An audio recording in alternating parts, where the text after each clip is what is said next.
All right, so thanks everyone for coming out this morning. I know it's a bit of an early start, but we appreciate you joining us for breakfast today. So I'm Seth Tirkoff. I'm a spatial scientist working to develop spatial planning tools and products to support sustainable aquaculture development with NOAA domestically in the US and with TNC internationally. So welcome to the future of aquaculture. So this morning, we're going to try our best to dive deep into the heart of the challenges and opportunities necessary to drive progress with aquaculture. We're going to try to step aside from the common talking points and think deeply about what will really drive change in the sector. So on behalf of myself with the Nature Conservancy, we'd like to thank the conference organizers, the Global Salmon Initiative for co-sponsoring this event with us, as well as Highliner Foods for participating in the panel today. We'd also like to thank you all for coming out and participating in what's likely to be a really lively and spirited discussion about the future of aquaculture. So I'd also like to thank briefly Sophie Ryan and Sophie Bullock for their help with coordinating the panel logistics, as well as Carmen Revenga of the Nature Conservancy for help with the panel. So as we developed the structure for the panel, we felt that it was really important to bring together the NGO community, private industry, and all relevant stakeholders to have a frank discussion about what the future of aquaculture will look like and what's needed to move the needle in a positive direction. So I'd like to just briefly introduce our panelists today. I think we've got a really great set of folks here to talk about this topic. On my right here, we have Robert Jones, who's the Global Aquaculture Lead at the Nature Conservancy. In the middle, we have Avrim Lazar, who's the convener of the Global Salmon Initiative. And on my left, we have Bill DiMento, who's the Vice President of Quality Assurance, Sustainability and Government Affairs with Highliner Foods. So with those brief introductions, I'd like to give our panelists about 2 minutes just to say a little bit about themselves, as well as what's led them into the space and what excites them. So go ahead, Robert. Sure. Hey everybody, I'm Robert Jones. I'm the global lead for aquaculture at the Nature Conservancy. Aquaculture is a relatively new focus for us at TNC. The Nature Conservancy is in the process has developed a new strategic plan, and that strategic focus is on addressing the biggest challenges facing nature and people. And it's no surprise to the people in this room that feeding people sustainably has risen to the top of the Nature Conservancy's priority list to address as we move into this new era for the Nature Conservancy. Aquaculture, therefore, is one of our newest initiatives. I began working for this program 2 years ago. We now have pilot projects up and running in 7 countries. We have 2 topical areas of focus for us. One area of work we're calling ecologically restorative aquaculture. We're focusing on shellfish and seaweed aquaculture and the potential of these organisms as unique bioextractors and remediators and filters to recover ecosystems in conjunction with traditional restoration methods. We're also working on another initiative we're calling Smart Growth, which focuses more on the center of the plate with aquaculture. And that topic, we have two sub-themes that we're working on there: improving governance of aquaculture globally, working with governments to improve the regulation of the sector, particularly around spatial planning and siting, as Seth just mentioned, and also around impact investment. That's also a new focus. Some of you may have attended our panel yesterday on financing aquaculture. It's a new initiative we're working on with Encourage Capital. Great.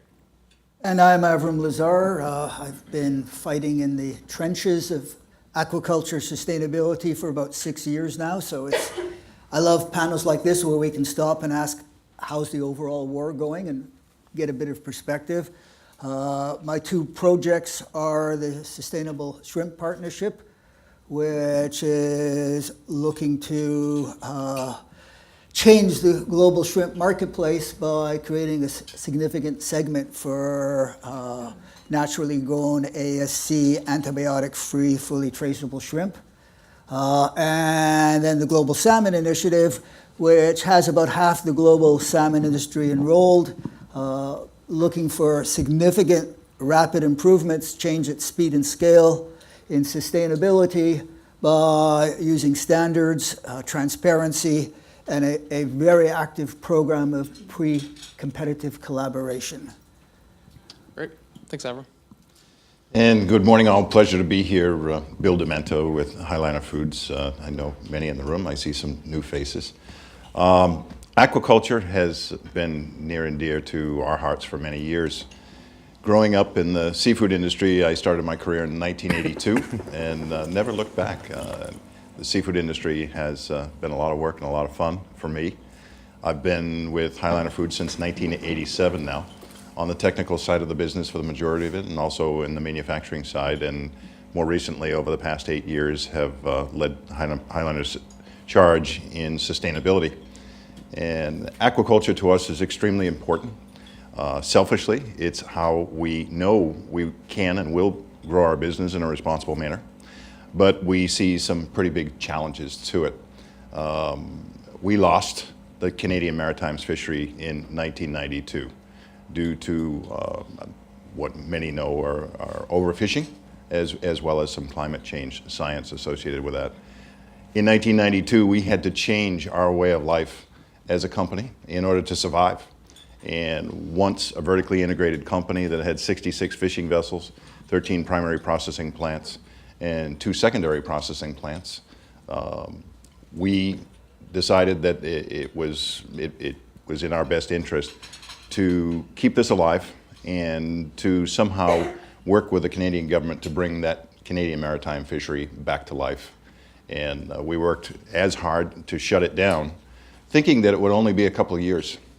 That couple of years, here we are today, we're just barely scratching the surface. We're seeing some good signs, but we know it's still many years to come, and we'll never reach the levels that were once fished in the days of the 1980s of our heyday.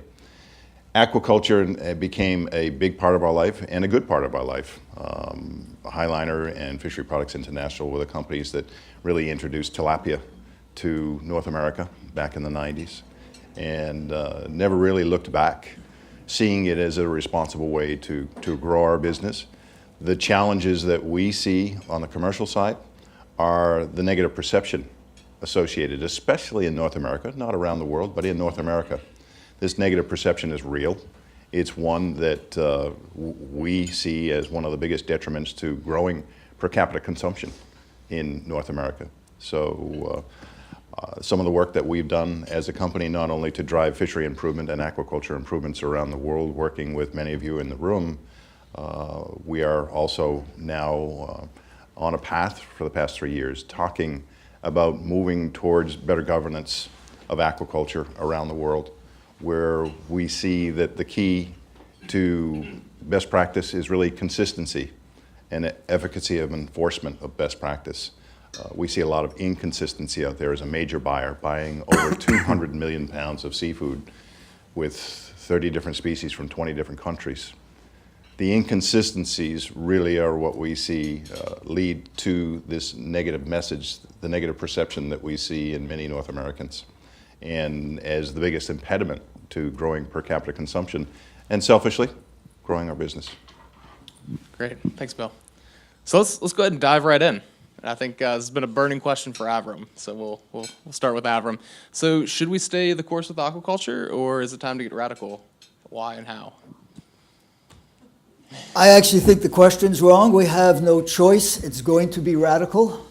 I mean, if you look at the pressure on global food systems, lots of people, they want more animal protein, no extra arable land, water shortages, climate stresses on traditional agriculture. Aquaculture is going to grow radically. If we shut it down in one region, it'll grow in another region, but it's going to happen. The pressure of the demand of the marketplace is going to result in a very rapid increase in aquaculture. We need radical change because even though aquaculture is intrinsically more sustainable than other forms of animal protein, whether you look at carbon or water use or ecosystem impacts, even though it's intrinsically more ecological, its stresses on the planet are added to what's already there.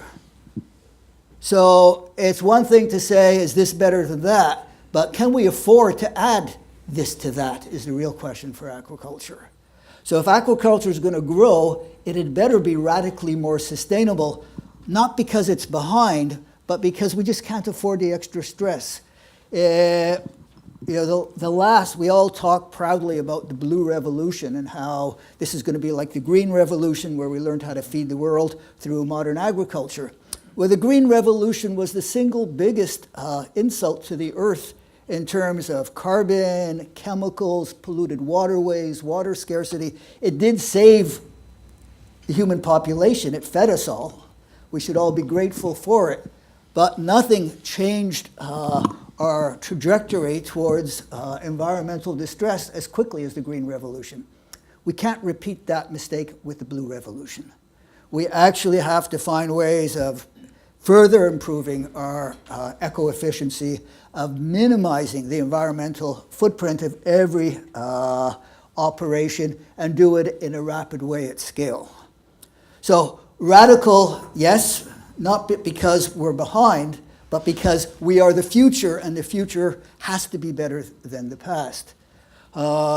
3 pieces that I think we have to focus on. You said, is it radical, why, and how? 3 pieces of the how. Well, obviously, innovation is going to be the very center of it.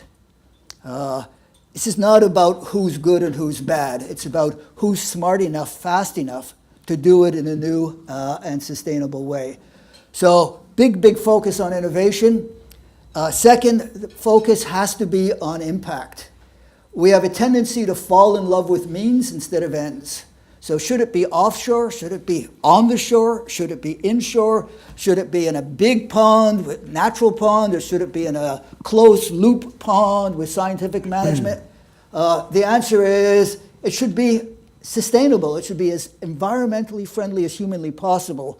And we shouldn't fall in love with the means. We should look at all of them in their context and ask what delivers the best possible result from an environmental perspective. So innovation, focus on not practices, but impacts. And then finally, we need to look at methods of getting scale and speed.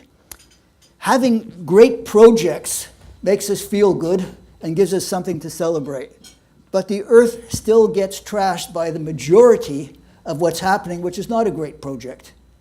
So change which doesn't hit speed and scale is great for people feeling proud of themselves, but not great for solving the problem, which is how to feed the world without trashing the earth.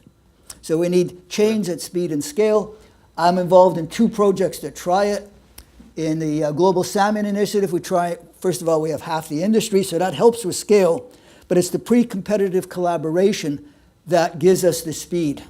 Instead of figuring out how to solve this problem one company at a time, we get the people all together and we try and figure it out all together how to solve it. It greatly accelerates progress. And then if one company finds a solution, they share it with everyone else, so dissemination is speeded up. Sustainable Shrimp Partnership is trying a different approach, which is just changing consumers' expectations. We'll see how well that works. I'm pretty enthusiastic about it. But I think our focus should be continually on what speeds up innovation, what gives us the best impacts, and how do we achieve speed and scale. Great. Thanks, Avram.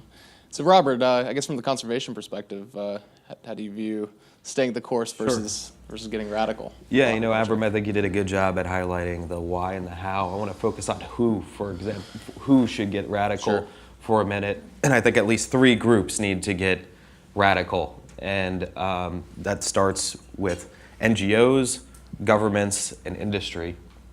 NGOs, I think, need to get radical. I think we need a radically different approach that has been taken in the past in terms of how we deal with aquaculture. This includes TNC.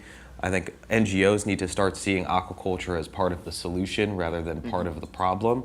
And I think that actually I've been very impressed in what's happened and what the evolution of how NGOs have dealt with this space, especially over the past 3, 4, 5 years.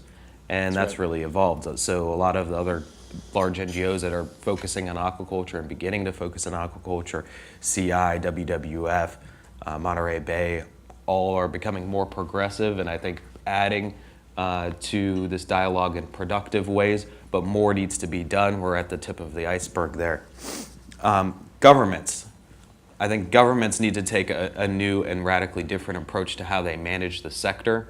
we've done a rapid analysis of how governments are managing aquaculture, and our conclusion was that relatively few governments around the world are able to manage the sector well and sustainably. And what do I mean by well? I mean an industry that allows for growth of an industry, but also manages the negative impacts well. And you need both. And there's too many countries that have restrained growth of aquaculture too much, and there's been other countries that have not done well at managing the environmental costs. We need to learn from the countries that are doing a good job with this and spread those practices around the world.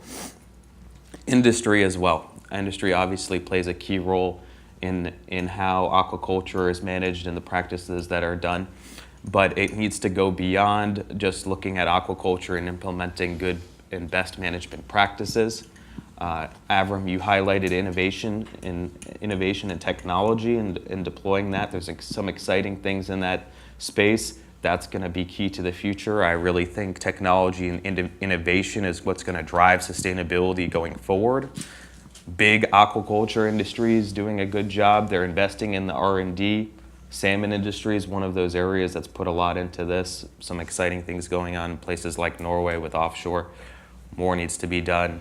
The smallholders, I think, present some more challenges in how we can get smaller farms and bring them up to more improved standards. So let's start with that.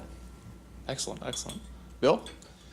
So Robert and Avram, I'm pleased to hear your side of the story, and this is what I've so enjoyed for the past 8 years in this role with Highliner Foods, is seeing the collaboration with the NGO community, seeing the collaboration with academia, and moving forward in a positive manner, looking at the challenges we have.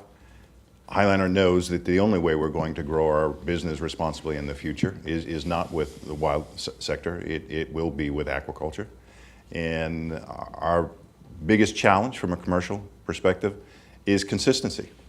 And consistency not just in the quality of products, but consistency especially around governance, around enforcement of best practice regulation, innovation, science, and technology, extremely important in this industry where it really is still in its infancy, desperately needed, and the science that we've seen and the progression that we've seen with academia and NGOs has been fantastic. It actually has dwarfed what industry has put into this from a commercial perspective, and we're very appreciative of that and very supportive of that as well. But I can't stress enough that the inconsistencies that we see, that one bad apple that spoils the bunch, it doesn't matter where in the world or what species, aquaculture species that it is, it really spoils it for the rest of the bunch. And it makes it very difficult for us, especially in North America, to overcome generations of negative perception in growing our business. We hear it every day. And we don't see a lot of change. We certainly don't see the change in per capita consumption at around 15 pounds per capita. In this neck of the woods, we're very jealous of the per capita consumption that we see over here. But one of the areas that we have been focused on over the past 3 years is looking to see how we might help on a pre-competitive basis. We can't do it ourselves. We won't try to do it ourselves. But with all of you in the room and our competitors on a global basis, to bring together on a global basis a world convening of all the governing agencies in the major aquaculture producing countries around the world to talk about the socioeconomic benefit of aquaculture to their own societies as well as the world. We know about the health benefits. We know all the positives associated with the environmental impact. Taking this to a new level will require a radical approach and a lot of hard work on a pre-competitive basis with all of you to build a sort of world convening where we can bring the governing agencies together, all the major producing countries together, to talk about the benefits, not to talk about necessarily the problems, but talk about the benefits of doing it right. And doing it right, we will ultimately, probably a generation of time to change, but we will ultimately drive per capita consumption, which is the winning. Great, great. So we've talked about technology, we've talked about innovation, we've talked about governance as far as some of the drivers of change. What are some of these other keys to unlocking growth in a sustainable direction in this sector that, as far as you all see? Maybe starting with Avrim. Well, obviously, What's holding us back? pardon? What's holding us back? What's holding us back is, first of all, models. So we are quite properly enamored with the competitive model of increasing growth. The most efficient, the most well-reputed companies should do better. The trouble with that model is that it tends to lead to a stratification, which rewards some companies for doing very well and allows all the others to continue proceeding as they were. And so I actually have come, the more I've been involved with it, to believe that the pre-competitive collaboration model that we're doing at GSI and now starting at the Sustainable Shrimp Partnership just allows bringing up the bottom. Sure. I'd also say that we've sometimes confused the role of certifications as telling us where we have to go. I don't care which certification system you use. We use ASC in my projects. But for all of them, they are merely signposts on what is a pathway towards improvement. ASC is not good enough. It's probably better than anything else out there, but it's certainly not good enough. No matter what you do in business, it's not good enough. Your cost efficiency is never good enough. Your marketing is never good enough. Your biosecurity is never good enough. And neither is your sustainability.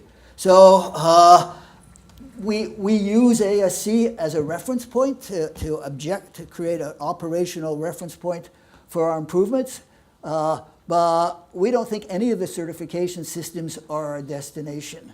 And I think we tend to think that there is a way of being good enough, whereas our attitude should be not where we are, but the long-term trajectory towards radical improvement. Sure. Robert? Any thoughts on some of these other keys to unlocking sustainable growth? Yeah, I think getting back to innovation and technology for a second, and my point about how I think that's totally critical to the future of aquaculture. I think the main challenge from my perspective is on the economics and the financial viability of these new innovations and technologies, something that came up in our panel yesterday. We need good examples of companies that are succeeding both financially and in an environmentally sustainable way in the innovation and technology space. There's a lot of interest. There's a lot of new businesses that are out there. Offshore aquaculture needs to be financially and economically viable as well as sustainable. Same with recirculating aquaculture. We need successes in this field. I think the last thing the environmental movement needs is another recirculating aquaculture system to go under. We need these systems to succeed financially. So that's my perspective. And Sure. Let me add, just before you go, because it's about you, that in some sense the consumer, even though we feel that we've got a bad reputation, they basically buy anything we put out there. So the power of the marketplace to insist upon sustainable products, I think, is hugely underdeveloped. Certainly in shrimp, you ask anybody, what kind of shrimp did you eat, and they'll say with curry sauce or with Cajun sauce. They don't know where it's produced, how it was produced. With salmon, it's a little better, but not much better, because there's some origin consciousness. But compared to some other areas of commerce, our products are more of a commodity and less differentiated by sustainability than could happen. And even though I would love to see this global gathering of governments, my experience is that the consumer speaks better and more effectively than governments in terms of driving change. So I'd love to see that shift. I'd love to be complaining that they're not buying our stuff because they want it to be more sustainable. And we're a long way from that. How do you feel about that, Bill? So Avrim, maybe a little contrary to that. Our customers, our major customers, about 70% of our business is in the food service arena in North America. And our customers, the majors, starting with Cisco and U.S. Food Service, represent consumers throughout the marketplace. And their demand today, 8 years later after the major movement in seafood and around sustainability, is their consumers want to know where it's from, how it's caught, and how it's captured. They want to know the story. And they really are starting to demand that of us. And they want to know how sustainable it is. So the education part of it, we're working really hard at, starting with our customers. But our outreach through our retail lines, we are the #1 brand in Canada. Down in the United States, we are not the #1 brand, but outreach and education, I agree, is extremely important. The perception that we see out there is still a major, major hurdle. But we know that that is going to take time. And we're taking a multifaceted approach, not only with education and innovation of the products that we provide to help consumers understand the health side of it and the environmental side of it. We understand that the gaps that are consistently there in enforcement, although many countries we've seen have quote-unquote great regulations on book, the efficacy of enforcement, the consistency of enforcement is just not there in many countries. And we see that those gaps initiate those negative media stories. We just don't have enough marketing dollars to combat those negative media stories. So for us, at least in the North American market, it's huge. But I couldn't agree with you more that innovation, science and technology, education are going to be key to growing the aquaculture marketplace, along with access to the growers, which is another subject altogether. We talked a little bit about that with some in the audience today. Sure. Access to commercial aquaculture, especially in North America. We've got a group called the Stronger American through Seafood Coalition that was organized by Cargill Feed Division. A nice job of working with congressmen and senators in the United States to help ease the burden of access to aquaculture farmers in North America. Having increased access to aquaculture in our own business is huge, especially in our own backyard. Unfortunately, the United States makes it very difficult for farmers to gain access into coastal waterways and even land-based operations that we hear so much about from the environmental community as being such a responsible way to deal with aquaculture and to have aquaculture growth. They too are seeing the NIMBY issue in a very, very big way in our own backyard. So the group that has been organized recently and is working really, really hard on new legislation to ease access to permitting and processing is seeing its own hurdles. Great, great. So yesterday in our impact investment panel, Robert posed the question, can aquaculture be both sustainable and profitable? And I just want to dive a little bit deeper into that and talk about how does implementation of environmental best practices come at a cost or benefit to the industry's bottom line? Maybe dive a little bit into that, Robert, and hear from Avrim as well in terms of the salmon industry and some of the efforts in that industry to improve environmental practices over the past few years. Start? Sure. Yeah, go ahead, Avrim. There are very few environmental improvements that don't result in a cost efficiency. Sure. There are some, but that's sustainability is a hygiene factor. If you don't do it, you get sick. But the cost, in my experience, is almost never a barrier to doing it better. It's the know-how. So it's not a question of are sustainable feeds too expensive.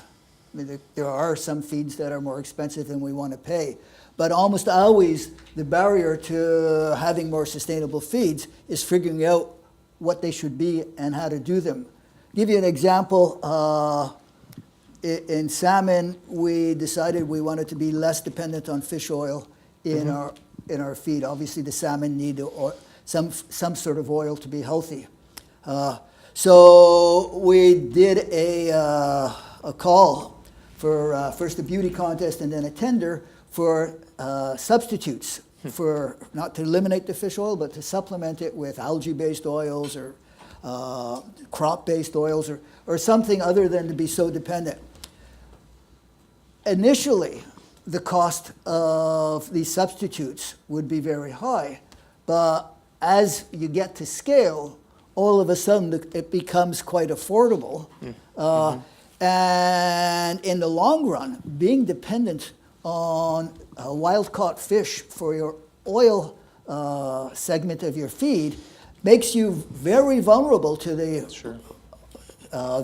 oscillations in the stock of those fish, and is an economic bad idea. So diversifying the supply chain for the oil segment of fish feed might cost a bit at the beginning, but in the long term is actually much more economic. And from an environmental perspective, it allows us to ask the question, what is the environmental impact of our feed, and reduce any possible stress on the wild fish.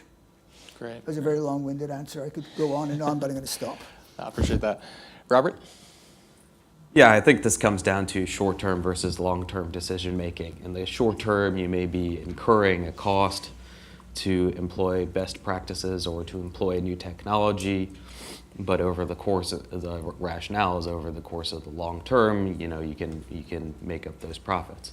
Now the big question is, how can we get companies and producers to see the value in the long term? And certain parts of the aquaculture industry, I think, are better positioned and are in a better position to be able to look at it from that perspective. I think some parts of the salmon industry are doing that well, and you know, the adoption of 60% of the industry adhering to ASC practices shows some of that recognition. Yeah. There have been other examples where short-term decision making and other factors at play led to some short-sightedness. In Chile, for example, too many farms too close together led to lots of disease outbreaks. That was at everyone's detriment in the end for the industry. Other parts of the aquaculture industry are even in a worse position, like lots of parts of the shrimp industry. You know, you're talking about smallholder farmers that are basically living day to day, and that the future is something hard for them to comprehend. So there's a lot of short-term decision making, which leads to both environmental and economic challenges for these farmers. But that's the environmental organizations need to help, is to bring that future relevance to the present. Sure. Bill, from the distributor's perspective, any thoughts on the sustainability, profitability side of things? It really does come down to being proactive and driving innovation. Innovation costs money. Making that investment in technology and innovation, as Avrim has pointed out, it will be at a higher cost initially, but once it's brought to scale, it's been successful for us to become more efficient in the process in our own manufacturing environments, and that example would lend itself hand in hand with many other practices throughout the aquaculture industry that would be helpful. I'll give you an example from shrimp, which I found fascinating. I was talking to in the Sustainable Shrimp Partnership, we decided to go antibiotic free. But before we made the decision, some of the, I'd say old boys is probably the only description for them, families that have been in the business for a while wanted to try it. So one CEO told his operations manager, I want to divide the farms into 3 piles. One, you can use antibiotics whenever you judge it necessary. The other, you can use antibiotics, but only if you ask me first. And then the 3rd pile, no antibiotics at all. He said at the end of it, there was really no difference between the 3 farms. Now, I'm not saying it's always going to be that way, But he was just astonished. And then he turned to me and says, you know how much I pay for those antibiotics? So sometimes it's just experimenting and learning that almost all these things are extra costs. Sure. That's great. Yeah, so I guess kind of, diving a little deeper into the why aquaculture question. Robert, could you go a little bit into depth on the global opportunity for aquaculture? We have a global program at TNC. Sure. Just provide a little bit of context for us from the conservation perspective and at the global level. Yeah, I think so. Stepping back away from aquaculture for a second, the biggest environmental challenge of our generation is clearly how we're going to deal with climate change. And global organizations are focused on this question. And I think actually aquaculture does play a pretty important role in this climate conversation in a couple of different ways. If you look at the main ways that we're going to address climate change, both for people and nature, it comes down to, I think, 3 areas: adaptation, resilience, and mitigation, how we're going to do those things to address climate. And actually aquaculture is kind of important in this conversation. First, adaptation. We're going to need to get smarter about how we produce our food. We're going to need 60% more food. Avrim led us off with talking about the constraints to production of food on land. Arable land is in short supply. Basically, we're sucking all of the life out of our soils. We don't have much arable soil left. We have a lot of opportunity to develop food production in the ocean. Only 2% of our food is currently coming from the ocean. Aquaculture is actually, as everybody probably in this room knows, is one of the most resource efficient means of producing animal protein. By doing aquaculture, we can evolve and adapt our food production methods to do it in a more resource efficient way. It's also about, about resilience, and aquaculture can play a role in that, making our food systems more resilient in the face of climate change. If you look at the inputs and what's required to produce food on land and what affects the outputs of food production on land, that's different than what affects food production in the water and in marine systems. Land agriculture production can be mostly dependent upon fresh water and air temperature. When you're talking about marine aquaculture, it's dependent upon different oceanographic characteristics like currents, water temperature, and factors that are not affected always in the same way in the face of climate shock. So regionally, aquaculture may be able to withstand a shock such as a drought or temperature change where land systems are under pressure. So aquaculture and developing aquaculture can help make food systems more resilient as well in the face of climate change.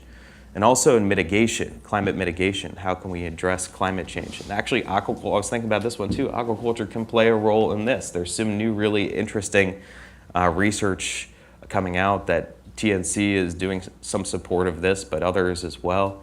Looking at things like seaweed aquaculture and localized ways. Can you use seaweed aquaculture as a pH buffer to combat against ocean acidification? Right. There's even some research that I think is just developing, and we're trying to understand carbon sequestration benefits of aquaculture. We'll see what comes from that.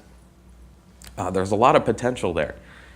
So if we're thinking these bigger picture questions around aquaculture and facing big environmental problems, there's a real benefit of aquaculture.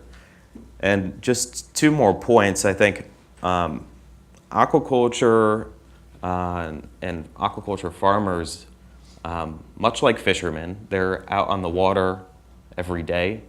Farms can serve as laboratories to help us understand climate change. Working with farmers and partnerships, science partnerships with farmers can help us understand interactions with the environment much better. We have a number of partnerships with farmers across the U.S. and around the world that are doing this, and we're learning a lot and using these farms for science and understanding aquaculture's impacts on ecosystems and vice versa. And in some cases, actually, aquaculturists and aquaculture farmers can play a positive role in advancing the climate change debate. We've got a half a dozen of the country's largest shellfish growers in the United States working with us actually on climate policy. They're working with us to advocate for improved policies for climate change in the United States. So I think this is a good step forward. Aquaculture has a lot of hope from the environmental side. This is not to say there's not problems, but when it's done well, can really contribute to some of the biggest environmental challenges there are out there. Great. So thinking at that global perspective still, so Avram, I remember in a previous conversation, you had mentioned that there were some efforts to get, in terms of knowledge transfer, to link Chilean salmon farmers with Norwegians. And I guess could you speak to that experience and just linking that with Bill's comment on the value of a global convening of governments and industry, maybe some lessons learned there and ways that might inform if there were to be this global convening, what that might look like. Sure. I mean, if we look at how science and technology has been successful, it's by being open, by researchers sharing what they've learned with other researchers, and then the other researchers say, well, did you experiment wrong? Or, oh my, I've got it wrong all this time, I'm going to start shifting how I'm thinking about it. It's that sharing. Mm-hmm. If you look at how business has been successful, it's not been sharing, it's been trying to beat the other guy. Free market is basically a death sport where you try and be the last, not to get bankrupt. Mm-hmm. It's the blending of those two systems that can lead to progress. And so pre-competitive collaboration on the environment is saying, yeah, try and kill your neighbor and everything but the environment. But on the environment, because we're dealing with a commons and because our reputation is a commons, we have to actually share. So we tried that. We brought, for example, in trying to deal with sea lice, which, if you believed in Satan, you would think that they are his personal messengers to the salmon industry. In fact, I wish Satan existed because it'd be easier to deal with Satan directly than through these sea lice. So in dealing with sea lice, we brought together the leads from the Chilean companies, the Canadian companies, the Norwegian companies, and we had several multi-day meetings saying, what are you doing and does it work? Mm-hmm. We developed a best practice protocol. It improved things quite a bit because it was actually the Faroese who were doing the best for a while. Chileans adopted it, area management, cooperation between companies, timing. It worked quite well. Great. But it turned out the Chilean regulations did not allow the best practice because they weren't keeping up with technology. So we brought the Chilean officials on a study tour of Norway to see how that works. In the end, we agreed that no matter how much better we were getting, the lice were winning, and that we had to stop using chemical approaches. So then we shifted that committee to comparing non-chemical control approaches. Lasers to shoot the lice, freshwater baths. They're all really neat, and they're all only modestly effective, and none of them are very nice to the fish. So we're not convinced that the solution lies there, and now we're beginning to ask, are there genetic solutions? But all of this work, if it happened company by company, people would keep going down the same blind alleys and trying, should I try a little bit more of this chemical? Should I try a freshwater bath or whatnot? Well, the people doing freshwater baths says, if you did it at this degrees, it actually works. If you do it this degrees, it doesn't. And sharing back and forth just move things along much more quickly. Sure. I should have used an example other than sea lice because there are examples where we actually succeeded. All we've done on sea lice is quickly recognized our impotence and tried something else and tried something else. I'm convinced that we will find solutions and that they will be environmentally friendly solutions, and we'll find them at least 10 times as fast as we would have if they were doing it company by company. Just one last piece in that. It's also a way of allowing the smallholders to progress quickly. Once your ethic is that whatever a big company discovers, they have to share with everybody. Then they can quickly teach the technology to the smallholders who actually probably benefit economically more from sustainability than any other segment, because their lack of sustainability is often their lack of efficiency. Sure. So, Bill, what are some of your thoughts on the cross-pollination and the value of that? I am a huge proponent of pre-competitive collaboration. The old adage, it takes a village. You can't do it, you can't go it alone. Sure. The strides that the industry have made working with academia, working with the NGO community over the past 8 to 9 years have been huge, and have dwarfed the efforts prior to that. So Yeah. I really can't add much Sure. to that. Yeah, What Avrim absolutely. has brought to the table Absolutely. is absolutely huge. It is, and it's been the secret to a lot of our successes, realizing that the resources that we have, the fact that they have availed me to work with the global community on behalf of Highliner Foods. Not that I know all the answers or have all the answers, Sure. I don't. But bringing people together to work on a pre-competitive, collaborative manner to talk about the problems, talk about the issues, talk about the environment, talk about, frankly, I say selfishly, bettering our businesses. This pre-competitive collaboration has been huge. It's been one of the most successful efforts that we've certainly seen in our business. That's great. That's great. So let's dive a little bit deeper into the technology and innovation. We've all recognized the importance of that, and let's dive into it in terms of environmental safeguards and some of the monitoring technologies. And we'll start with you, Robert. So what are some of the tools and mechanisms that are available or that are in the pipeline for development that can help ensure environmental safeguards are maintained while also maintaining industry growth? Well, I think broadly, taking a step back, there's two levers. I'll give you a couple Sure. that we're working on and a couple that we aren't. Tools and mechanisms that are in the pipeline for development. We can think about governance and what tools we can help to improve governance, and we're beginning to work on this area. We're doing a couple of things. We think that to improve governance is going to require strong decision support tools and getting those in the hands of managers around the world. Currently, there's a lack of knowledge by a lot of countries, particularly in developing countries, on how to manage the sector well. Spatial planning and siting, we believe, is the first and foremost, the most important consideration when developing a new aquaculture industry. If you look at the trajectory of aquaculture and you look at that upward line and what's coming, most of this aquaculture industry hasn't occurred yet. This industry is going to grow very rapidly, and there will be much more aquaculture in the future than there is today.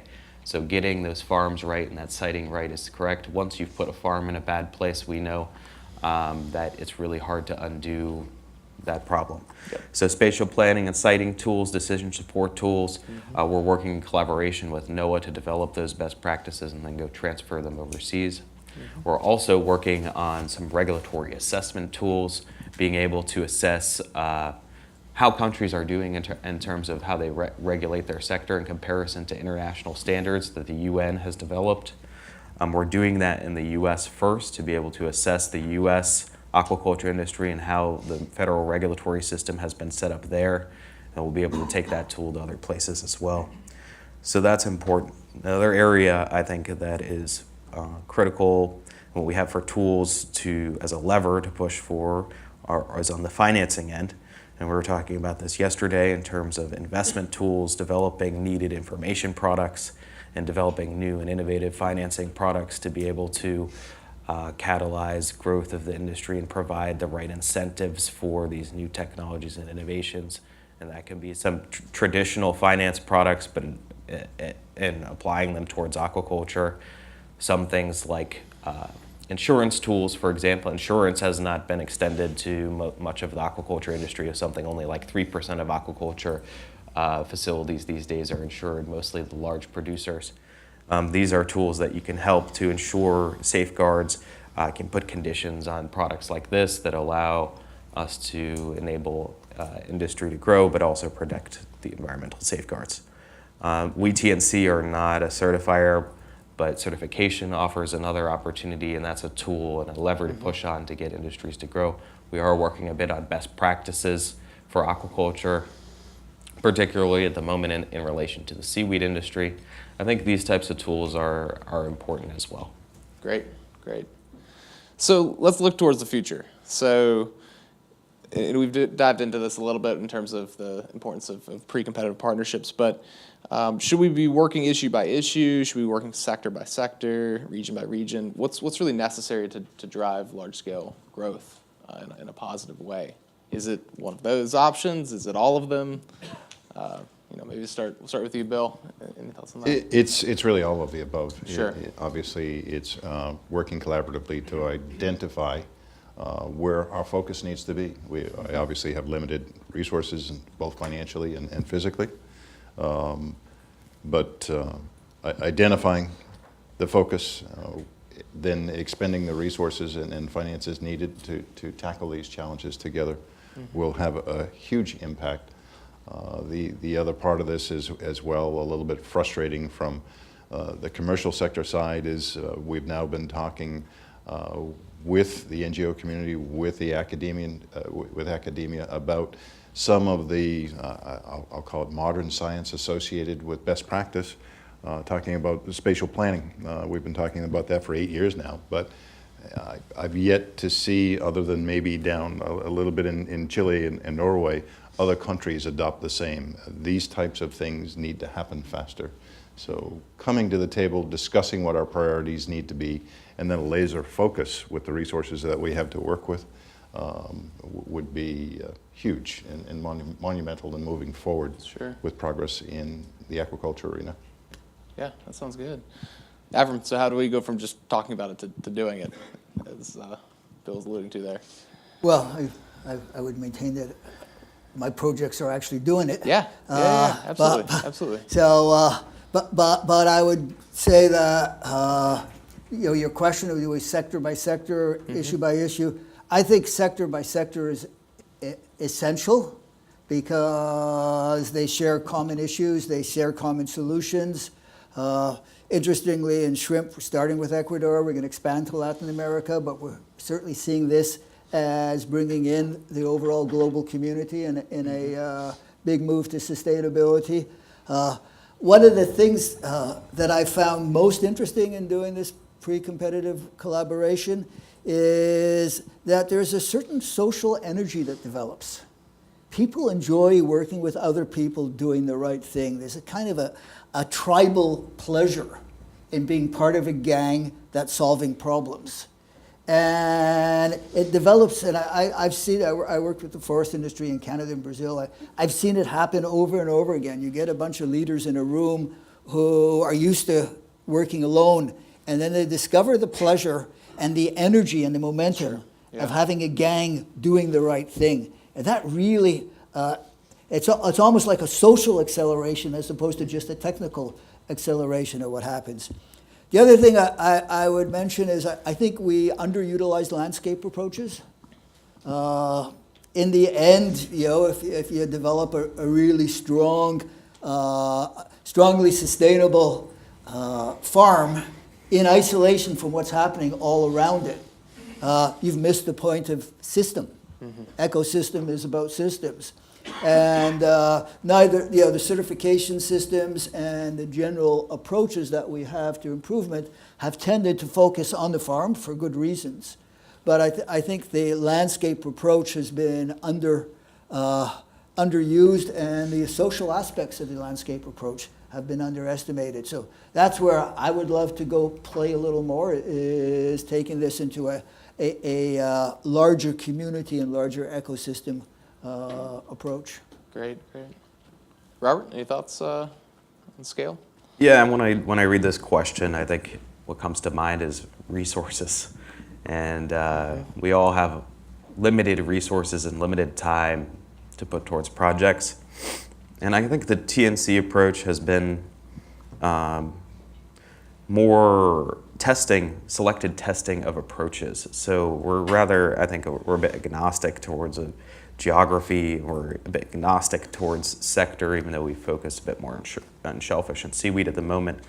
But if we see a sustainability approach that has promise, what we've been trying to do is to take that approach and go test it quickly and see if it works, and then find the scaling strategy from there. And we're testing a variety of approaches that have potential and could work. And in the beginning, for us, that's been important, and that's the strategy that we're looking to pursue. It may be that different parts of the NGO community are going to look at different issues, and hopefully we can come together, and the culmination of that is a very comprehensive strategy to address the major challenges in aquaculture. That's what I'd like to see happen. So, Great. you know, I agree with what the previous panelists have said, but we can't do it all at once. Yeah, absolutely. So we have a few moments left here. I think we'll open it up for some questions from the audience if there are any. All right, I'll hand this off to Neil and pass it off to Sophie when you're done. Yeah. You didn't think I'd hold back, did you?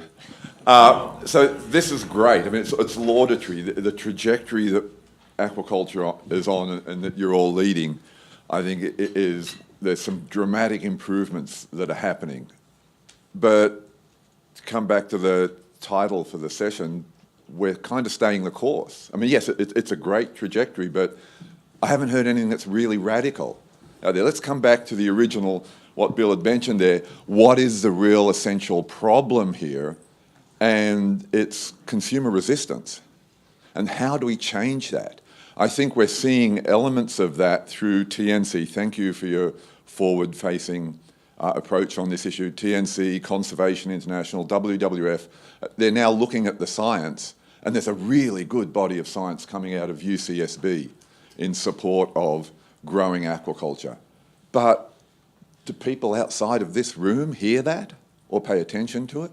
What's really needed, I think, is back in the day when aquaculture was being fairly besmeared by the NGO community, there was I don't know what the name of it was, but like the Anti-Aquaculture Alliance would get together on the phone once every month and talk about how evil aquaculture was and how they could stop the growth of aquaculture. I think what we need to have is for the NGO community to recognise that they need to be proactively changing the negative mindset in consumers. Industry can't do that. It's got to come from the NGO community. And so it's great what TNC, WWF and CI are doing, but where is Ocean Conservancy on this? Where is EDF? Where is Oceana? Where is Greenpeace? These organisations are the ones that most consumers are going to listen to. And I think that to get really radical would be to let's start to ask them, take a public position on this and start to be insistent on them doing that and starting to message that, and that the NGO community ought to come together and recognise there's a problem and that only you can fix it. That would be truly radical. If you don't mind, Neil, I think that's great, and it makes me think of something else that I've been planting seeds for the past 3 or 4 years now, from an industry perspective, to take North America, to take the United States, and to somehow get over the hurdle of the diversity of our businesses, the species that we deal with, and move towards what we call in the United States a checkoff program that would be marketing, innovation, technology, research, education, all in one, similar to the Beef Council, the Pork Council, the Dairy Council. We don't do that in the United States like they do with beef and pork and dairy. Having a percentage of our sales as an industry go toward a council of this nature would fund the technology, the research, organizations like GSI and TNC, others that are doing some great science and great research, and help our industry progress in a much more radical manner, working with the environment and overcoming some of these challenges. So I throw that on the table as, again, planting the seed. I've shared this with several industry thought leaders and leaders, and we seem to be turning the edge, turning the tide as far as coming around and understanding that unless we can come together in a collaborative manner like this and take the economics of scale and start to invest in the future, not only from an environmental standpoint, but from a business perspective, that would be pretty radical. Yeah. So I think we have time for one more question. Sophie, there's someone right up here. It's hiding behind a pillar. Or is it a post? Thank you. This question is primarily for Bill, but others can weigh in as well. Just curious, if you had a budget, almost unlimited budget, to invest in 3 areas in the aquaculture space, it doesn't have to be necessarily synergistic with Highlander's business model, but just giving your view from the private sector, what would those 3 areas be? Whether those be three species or product groups, or different production models, what would excite you the most? Number one would be disease prevention. The science associated with disease prevention is the quickest way for a business to fail in aquaculture. Number 2 would be land-based systems. This is my own personal feeling, is that I like the concept of marine. I think marine will be here to stay, but at the same time supplementing with land-based systems, giving us an opportunity to look at the science associated with that. Right now, extremely costly. Third, education. Without continuous education, we will never overcome some of the negative perception associated with, again, selfishly from a business and commercial perspective, growing our business. Variety is the spice of life. Certainly in the seafood industry, we have that with all the different species that we deal with. Aquaculture is going to be key to balancing our portfolio. We know that. We won't grow that with wild. So education is huge, and I can't speak enough to continuous education so that the truth is known and that best practice is applied. Great. Thank you. Great. So I think we're at time. So I think today we really dug into some of the major challenges and opportunities with the future of the aquaculture sector. So with that said, I'd like to just again thank our panelists. Thank you all for coming today, and hope you all have a great rest of your conference.